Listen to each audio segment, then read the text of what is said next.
Hello, and thank you for watching this video today. I'm doing a brief book review of Covenantal Apologetics by Dr. K. Scott Oliphant. The complete title is Covenantal Apologetics, Principles and Practice in Defense of Our Faith. As you can see, I have the Kindle version here. And Dr. Oliphant is considered by some to be the greatest living professor of presuppositional apologetics that there is today.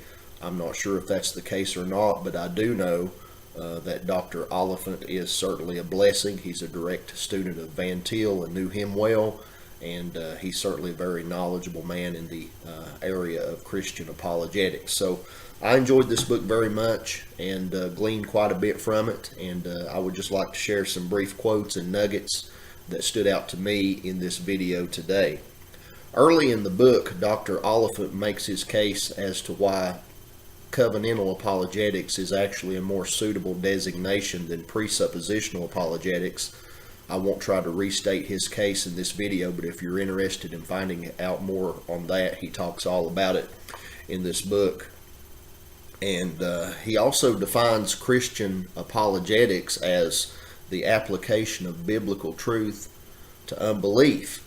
But he goes beyond defining it as such and gives some very practical examples of how this application looks when put into practice. In fact, there's a very lengthy, what I'll call a mock dialogue toward the end of this book between a Christian presuppositionalist and a Muslim, and I found that very helpful in bringing to light what that application of biblical truth looks like when applied to unbelief, in this case an adherent to Islam.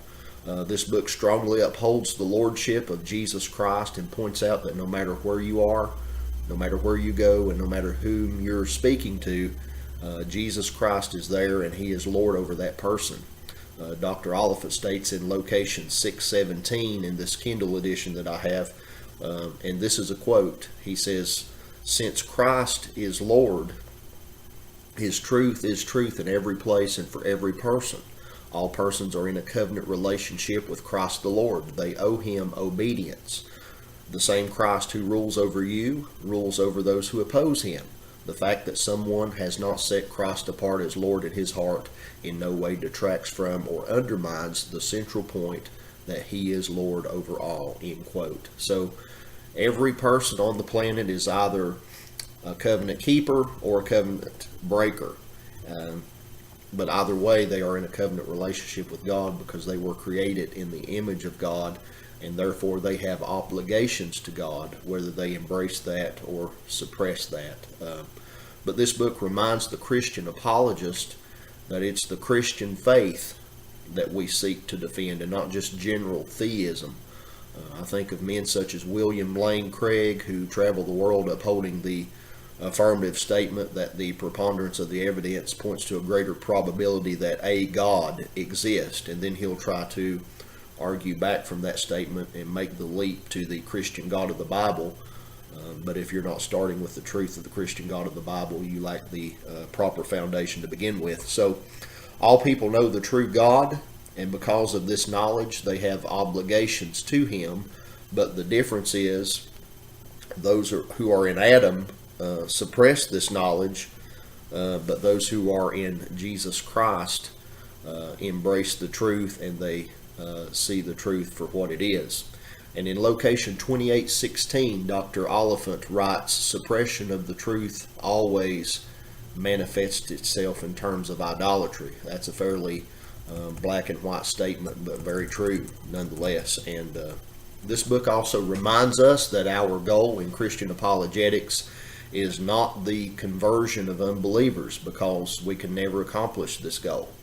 That ought to be our prayer, but it should never be our goal. Our goal should be, as Dr. Oliphant says, to communicate as persuasively as we are able the truth about God himself, and then God will do the converting. It's not about winning an argument. It's not about proving ourselves to be intellectually superior to someone else. It's not to try to win a contest of any kind, but we're in a spiritual battle. And in this spiritual battle that we're in, it's only the Spirit of Christ who can conquer the enemy, as Dr. Oliphant notes in location 3026. So I'm going to end this brief video with a quote from location 4378 because it's so true and it's a good reminder for all of us. And here's the quote: "No matter what the response, if the truth of God is set forth and defended, then our covenantal apologetic has been successful, at least from God's perspective." So I recommend this book, Covenantal Apologetics, Principles and Practice in Defense of Our Faith by Dr. K. Scott Oliphant.